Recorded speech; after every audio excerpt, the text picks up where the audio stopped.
अस्सलाम वालेकुम, मैं हूं मरियम नवाज़ और आज बात करूंगी सुप्रीम कोर्ट में finally chairman PTI Imran Khan का जो साइफ़र केस है वो पहुंच चुका है। और इस साइफ़र केस के अंदर चेयरमैन पीटीआई की दो तरह की दरख्वास्तें सुप्रीम कोर्ट में जो है वो आज मुकर्रर थी। एक तो ये थी कि जो साइफ़र केस के अंदर उन पर फ़र्द जुर्म आयद की गई है उसको चैलेंज किया गया, और दूसरी दरख्वास्त उनकी ज़मानत की दरख्वास्त थी, और ये वो है जो कि हाई कोर्ट ने मुस्तरद कर दी थी अक्टूबर के आखिरी हफ्ते में। और उस जो हाई कोर्ट का फ़ैसले के ख़िलाफ़ ज़ाहिर है कि चेयरमैन पीटीआई सुप्रीम कोर्ट में आए। फ़र्द जुर्म आयद करने से मुतालिक जो दरख्वास्त थी उसमें तो तरमीम होगी, क्योंकि वो दरख्वास्त अब इस्लामाबाद हाई कोर्ट का जो गुज़िश्ता रोज़ एक फ़ैसला आया जिसमें ये करार दिया गया कि जो चेयरमैन पीटीआई का साइफ़र केस का ट्रायल है वो कलअदम करार दिया जाता है। तो ज़ाहिर है कि फिर फ़र्द जुर्म आयद होने का जो पूरा प्रोसेस है वो भी एक तरह से ख़त्म हो गया, नए सिरे से होगा। तो फिर उसमें वकील हामिद खान जो कि इमरान खान के वकील हैं उन्होंने वक्त मांगा है अदालत से। अदालत ने वक्त दे भी दिया है, लेकिन जो दरख्वास्त ज़मानत थी वो मामूल के मुताबिक चली। और आज चेयरमैन पीटीआई के वकील बैरिस्टर सलमान सफ्तर ने अदालत को बताया कि जो साइफ़र का केस है ये 2022 का मुद्दा है, यानी कि ये 2022 का मामला था। और ये मार्च 2022 में, जब 27 मार्च तकरीबन ये तारीख़ थी अगर मैं सही याद कर रही हूँ, और उस तारीख़ को चेयरमैन पीटीआई ने जलसे के अंदर, जब उनको मालूम था कि उनके ख़िलाफ़ तहरीक अदम एतमाद आ चुकी है, और फिर उन्होंने जलसे में एक कागज़ लहराया और ये बताया कि ये साइफ़र है और ये अमरीकी साजिश है उनको हटाना। तो उसके बाद ये एक कंट्रोवर्सी शुरू हुई, ये एक मामला शुरू हुआ, बार बार डिस्कस हुआ। फिर चेयरमैन पीटीआई जो है वो ओहदे से बरतरफ़ हो गए, और बरतरफ़ी उनकी जो है वो बाकायदा तहरीक अदम एतमाद कामयाब होने के बाद हुई। और फिर 9 अप्रैल को वो तारीख़ थी, नई हुकूमत आई, पीडीएम की हुकूमत बनी, शहबाज शरीफ साहब जो कि वज़ीर आज़म मुंतखब हुए। और फिर उनकी जो 1.5 साल इस तमाम जो साइफ़र वाला मुद्दा था ये बार बार आया, और फिर बिलाखिर इस साल यानी 2023 में जाके 1 साल 1.5 साल जिसे आप कह सकते हैं, 1.5 साल का अरसा है जो कि मुकम्मल हुआ। और उसके बाद चेयरमैन पीटीआई की गिरफ़्तारी अमल में लाई गई इस मखसूस केस के अंदर 15 अगस्त 2023 को। ये तमाम फैक्ट्स आज अदालत के सामने बैरिस्टर सलमान सफ्तर ने भी रखे, और उन्होंने अदालत को बताया कि चेयरमैन पीटीआई के ख़िलाफ़ जो साइफ़र का केस है ये एक महज सियासी मुकदमाबाजी है, सियासी इंतकाम का निशाना उनको बनाया जा रहा है। वो 71 साल के हैं और उनको इस केस के अंदर जेल में रखा गया है, जिस केस में उनके साथ जो एफ़आईआर में शरीक मुल्ज़िमान थे उनको तो जो है वो ज़मानतें भी मिल गई। और आज़म खान साहब जो कि एफ़आईआर में नामज़द थे, और असद उमर साहब जिनके बारे में एफ़आईआर में ये दर्ज किया गया था कि अगर ज़रूरी समझा गया तो उनके ख़िलाफ़ भी कार्रवाई होगी, लेकिन असद उमर साहब जो है वो ज़मानत कबल अज़ गिरफ़्तारी ले गए। और आज़म खान साहब के बारे में अदालत को ये बताया गया कि वो काफ़ी अरसा गायब रहे। उनके अहले खाना ने आज़म खान साहब की गुमशुदगी पर अगवा का मुकदमा दर्ज करवाया, लेकिन वो एक दिन अचानक से नमूदार हुए और उन्होंने इमरान खान के ख़िलाफ़ साइफ़र केस के अंदर ज़ाब्ता फ़ौजदारी की शिक 164 के तहत अपना बयान रिकॉर्ड करवाया, और ये बताया कि चेयरमैन पीटीआई ने किस तरीके से साइफ़र वाली साजिश जो है वो पूरी रचाई। और फिर ख़ुद बैरिस्टर सलमान सफ्तर के मुताबिक आज़म खान जो कि उस वक़्त चेयरमैन पीटीआई की हुकूमत में उनके प्रिंसिपल सेक्रेटरी थे, वो बाद में इस तमाम मुकदमे में मुल्ज़िम से किस तरह से जो है वो गवाह बन गए, और इस्तग़ासा ने उनको अपने गवाह के तौर पे पेश किया और उन्होंने इमरान खान के ख़िलाफ़ बयान दिया। तो उन्होंने कहा कि ये जो पूरा केस है ये अब एक तरह से कमज़ोर हो चुका है कि इस केस के अंदर जो नामज़द मुल्ज़िम थे उनको तो गवाह के तौर पर पेश कर दिया गया, और दीगर जो मुल्ज़िमान हैं जिसमें कि शाह महमूद कुरैशी हैं वो जेल में हैं इमरान खान के साथ बिल्कुल, लेकिन जो असद उमर है उनको बेल दे दी गई थी। और अब क्योंकि चेयरमैन पीटीआई के ख़िलाफ़ जो ये पूरा केस है इसके फैक्ट्स ही जो है वो इतने बोगस हैं कि ये मुकदमा उन पर नहीं बनता। अदालत में जब फैक्ट्स पे बहस लगी तो ज़ाहिर है कि सबसे पहले ये पूछा गया कि साइफ़र क्या है, जिस तरह से कि अदालती कार्रवाई चलती है। तो मुकदमे जो एफ़आईआर पढ़कर सुनाई गई, उस एफ़आईआर के मतन के मुताबिक जो चेयरमैन पीटीआई हैं उन पर इल्ज़ाम ये है कि उन्होंने एक जो खुफिया डॉक्यूमेंट है जो कि क्लासिफाइड डॉक्यूमेंट था उसको पब्लिक कर दिया, उसको लहराया। और फिर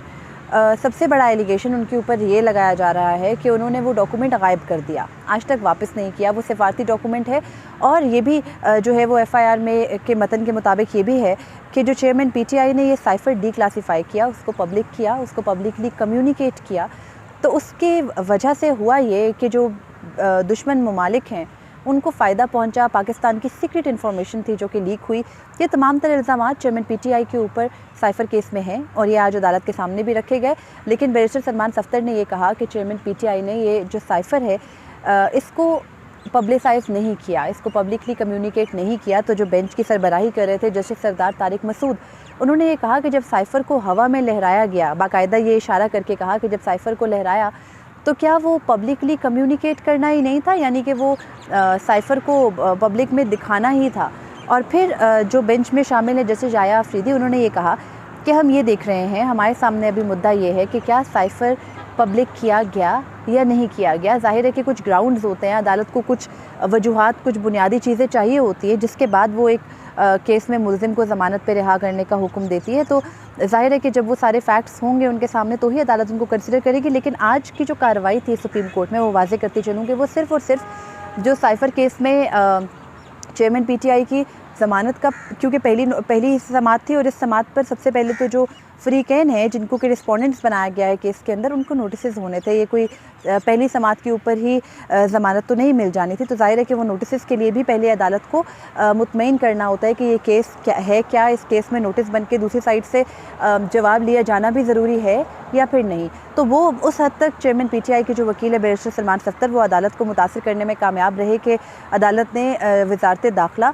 जो कि चेयरमैन पीटीआई इमरान खान के ख़िलाफ़ साइफ़र केस में प्लीड कर रही है, दरख्वास्त गुजार है, उनके कहने पे एफ़आईआर भी दर्ज हुई थी सेक्रेटरी दाखिला के कहने पे, तो उनको नोटिस हुआ और साथ ही नोटिस हुआ दूसरा रियासत को, यानी वफाक को, फेडरेशन को नोटिस हुआ। और अब आइंदा समाअत जब भी इस केस की मुकर्रर होगी तो फिर दूसरी साइड का मौक़िफ़ भी अदालत के सामने आएगा। दौरान समाअत जस्टिस आयशा मलिक ने ये सवाल किया और बैरिस्टर सलमान सफ्तर की निशानदेही पर ही सवाल किया कि जो साइफ़र से मुतालिक मामला है, क्योंकि साइफ़र डॉक्यूमेंट तो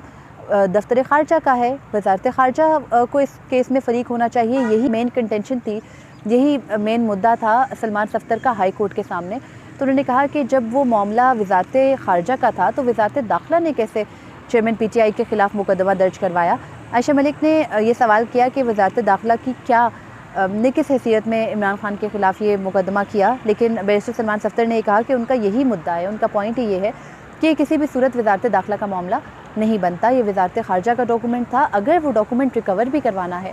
जो कि बार बार ये कहा जा रहा है कि इमरान खान के पास वो डॉक्यूमेंट है और उसकी रिकवरी के लिए तमाम तर मामला चल रहा है, तो वो मामला भी जो है वो वज़ारत ख़ारजा का है, डॉक्यूमेंट वज़ारत ख़ारजा को चाहिए होना चाहिए। अब इस केस के अंदर एक और चीज़ जो हुई वो ये कि यूजुअली जो ज़मानत के केसेस होते हैं वो बहुत जल्दी निमट जाते हैं, क्योंकि उनके अंदर कोई बहुत हार्ड एंड फास्ट किस्म की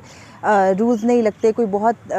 एक्सट्रीम किस्म की बहस नहीं होती, उसमें सिर्फ दोनों पार्टियों को सुना जाता है और ज़मानत का फ़ैसला हो जाता है। तो हम ये एक्सपेक्ट कर सकते हैं कि आइंदा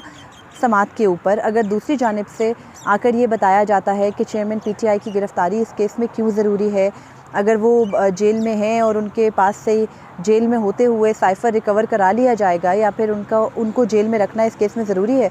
और अगर वफाक और वज़ारत दाखिला आके अदालत को इस मुद्दे के ऊपर सेटिस्फाई कर देते हैं, मुतमईन कर देते हैं, तो मुमकिन है कि चेयरमैन पीटीआई की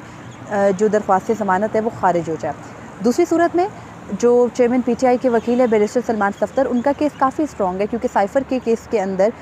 एक चीज़ जो चेयरमैन पीटीआई की ऑन रिकॉर्ड गलती अब तक जिसको हम लोग गलती ही मैं तो अपने दानिश में कहूँगी, वो ये थी कि उन्होंने एक कागज़ को जेब से निकाल के पब्लिकली लहराया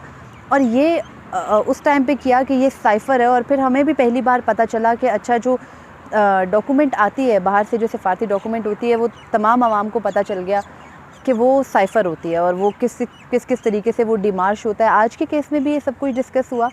कि साइफ़र को डिमार्श कर दिया गया, उसको डीक्लासीफाई कर दिया गया, और फिर ये भी कहा गया बैरिस्टर सलमान सफ्तर की जानिब से कि जब वो डीक्लासीफाई हो गया एक डॉक्यूमेंट, तो उसके बाद ज़ाहिर है कि वो खुफिया डॉक्यूमेंट तो नहीं रहा। और ये भी आज उन्होंने एक अहम बात, जो कि मुझे लगता है कि अगर अदालत कंसिडर करे तो उनके चेयरमैन पीटीआई के फेवर में जाएगी, वो ये थी कि बैरिस्टर सलमान सफ्तर ने ये कहा कि चेयरमैन पीटीआई के पास जब साइफ़र आया तो वो 7 मार्च 2022 थी। 7 मार्च 2022 से लेके जिस दिन इमरान खान की हुकूमत गई तब तक अगर देखा जाए तो इमरान खान के पास ये साइफ़र 33 दिन तक रहा। लेकिन पीडीएम हुकूमत ने सितंबर के आखिर में, यानी 30 से 30 सितंबर को, बेसिकली 31 तो होती नहीं, 30 सितंबर को ये एक काबीना का इजलास हुआ, जिस काबीना के इजलास के अंदर ये बताया गया कि साइफ़र तो गुम हो चुका। और फिर उन्होंने कहा कि अगर चेयरमैन पीटीआई ने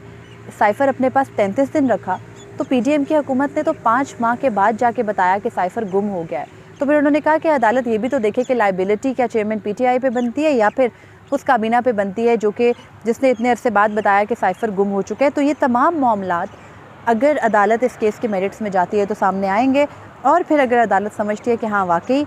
इसमें चेयरमैन पीटीआई की ज़रूरत नहीं है गिरफ़्तारी की, उनको गिरफ़्तार इस केस के अंदर नहीं रहना चाहिए, तो वो उनको इस केस में ज़मानत भी दे सकती है। अभी तक इस केस के अंदर इतना ही हुआ, लेकिन आज इस केस के अख्ताम में एक बड़ी इंटरेस्टिंग चीज़ हुई कि गुज़िश्ता रोज़ जिस तरह वीडियो में मैंने भी यही बात की थी कि जो इस्लामाबाद हाई कोर्ट का फ़ैसला है वो एक तरह से चेयरमैन पीटीआई के ख़िलाफ़ ही गया है। यानी अगर वो उन्होंने कुछ माह कम जेल में रहना है साइफ़र केस की वजह से, तो वो इस्लामाबाद के हाई कोर्ट के फ़ैसले के बाद जब प्रॉपर तरीके से उनका ट्रायल के लिए इजाज़त ले लेती है ख़ुसूसी अदालत और वफाकी हुकूमत तमाम तर तकाज़े पूरे कर देती है, कानूनी तकाज़े, तो उसके बाद चेयरमैन पीटीआई कुछ ज़्यादा अरसे के लिए जेल में भी रह सकते हैं। तो ये वाला मामला आज अदालत के सामने भी हुआ और बिल्कुल यही बात जस्टिस सरदार तारिक मसूद ने भी की, और उन्होंने कहा कि जो कल गुज़िश्ता रोज़ इस्लामाबाद हाई कोर्ट का फ़ैसला आया है उससे तो चेयरमैन पीटीआई को नुकसान ही हुआ, क्योंकि अगर ट्रायल के अंदर कोई गलती या कमी बेशी रह गई थी इस्तग़ासा से, तो उसको हाई कोर्ट के फ़ोरम पे या सुप्रीम कोर्ट के फ़ोरम पे दिफ़ा के लिए इमरान खान इस्तेमाल कर सकते थे। लेकिन अब तो तमाम तर कानूनी तकाज़े पूरे हो जाएंगे, तो वो जो दिफ़ा का हक़ है या दिफ़ा के लिए बड़ा ही अहम हक़ नहीं बेसिकली जो बड़ा ही अहम पॉइंट है वो चेयरमैन पीटीआई लूज़ कर जाएंगे। तो ये आखिर में ऑब्जर्वेशंस दी सरदार तारिक मसूद ने, और उन्होंने ये भी कहा कि मीडिया के साथी यहाँ पर मौजूद हैं और वो बाहर जाके ये भी कह देंगे कि जज साहब का आज मूड ठीक नहीं था तो उन्होंने चेयरमैन पीटीआई को ज़मानत नहीं दी, लेकिन आज की हेयरिंग में टेक्निकली सिर्फ नोटिस ही हो सकते थे, ज़मानत नहीं हो सकती थी। उन्होंने एक तरह से क्लैरिफाई किया, क्योंकि आजकल बदकिस्मती से जैसे ही कोई मुद्दा ख़त्म होता है तो हम लोग बाहर जाके जजेस को और अदालत को क्रिटिसाइज़ करने लग जाते हैं, और इतने ज़्यादा जो है वो हम इमोशनली क्रेज़ी हो चुके हैं, पागल हो चुके हैं कि हम चाहते हैं बस अभी अगर केस फिक्स हुआ है तो फ़ौरी तौर पे रिलीफ़ मिल जाए। जबकि बेशक हमारी अदालतों का नंबर जितना भी ऊपर होगा इंडेक्स में दुनिया के इंसाफ के निज़ाम के अंदर, लेकिन स्टिल कोई ना कोई तरीक़ेकार है जो कि अदालत ने देखना होता है, और उसके बाद ही किसी को इंसाफ या किसी के साथ जो भी उसकी दरख्वास्त पर फ़ैसला बनता है वो किया जाता है। अभी तक तो जो आज बेंच का मूड लगा उसमें जस्टिस सरदार तारिक मसूद और जस्टिस जाया आफरीदी किसी न किसी हद तक इमरान खान की केयरलेसनेस पे थोड़े से टॉन्टिव नज़र आए, लेकिन जस्टिस आयशा मलिक ने थोड़ा सा उनका जो एटीट्यूड था वो किसी हद तक न्यूट्रलाइज्ड कह सकते हैं। लेकिन अब लगता ये है कि अगर ये बेंच मुतासिर नहीं होता इस बात से कि चेयरमैन पीटीआई ने साइफ़र केस के अंदर साइफ़र लहरा कर कुछ बड़ी गलती नहीं की, तो फिर उनकी ज़मानत का मामला थोड़ा खटाई में पड़ जाएगा और नहीं लगता कि उनको ज़मानत सुप्रीम कोर्ट से मिलेगी। लेकिन अगर आके प्रोसिक्यूशन इस बात को साबित नहीं कर पाती कि उनका क्या जो है वो हक़ दावा बनता था इस केस के अंदर, जब दफ्तर ख़ारजा या वज़ारत ख़ारजा इस मामले को नहीं प्रोसीड करी, तो फिर मुमकिन है कि इमरान खान को इन पॉइंट्स के ऊपर ज़मानत मिल जाए। अब इस केस की समाअत क्योंकि इमरान खान के वकील ने तो तारीख़ मांगी थी, लेकिन अदालत ने यह कहा कि मामूल के मुताबिक ही